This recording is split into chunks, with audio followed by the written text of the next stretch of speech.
Hey Amira, VARIFY sent me their TDS meter that's digital and gives you an idea of what your water quality looks like. And I figured I'll kind of take you along for a little bit of test with different waters from different sources and show you just how the reading works in general. So when you unpack this, first off, you'll see that it comes with this little device right here. Has a power button. You do have to pull off the back right here first. That's where the battery is living, and remove a little plastic tab in order to work. It even includes a second set of batteries, so that way you're set for quite a while. And then it does come with a little QR code that you can scan to learn about what the different readings mean and ultimately how to use it. But honestly, it's not rocket science. It's pretty straightforward, especially because they include this little meter readings guide here on the back. Anything else but red would be in an acceptable range, maybe a little bit of elevated mineral levels, but you basically want to just get as close as green as you possibly can. So I want to kind of show you what I got here. I got 3 different water samples, kind of like murky water, and the clear cup is from our pond. This one right here is from our water filter that's in our fridge, and then this one is just straight from the tap. So we're going to see like if this actually can kind of detect a difference and just how detailed it is.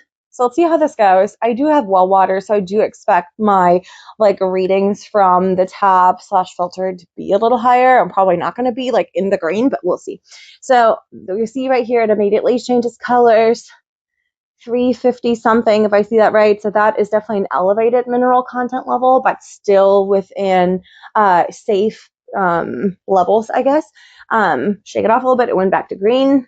I'm going to put it in here. Let me see what it says. This is 322. This went through the filter, so just a little bit more clear, but definitely, again, hotter the green, not surprisingly. All right, let's take a look at the last one. That's the one from the pond. Definitely red immediately. Let's see here. It's actually not terrible. It's definitely like in the, it looks like 360s, so higher than definitely our drinking water right out of the tap. But again, still just in elevated levels and not in the exceeds EPA limit, which makes me feel good. I'll tell you, this is also really handy to have at campgrounds, especially when you're hooking up your entire like living space essentially to like one water faucet, and it's running through your system and you're using it to shower and to make coffee and to cook with.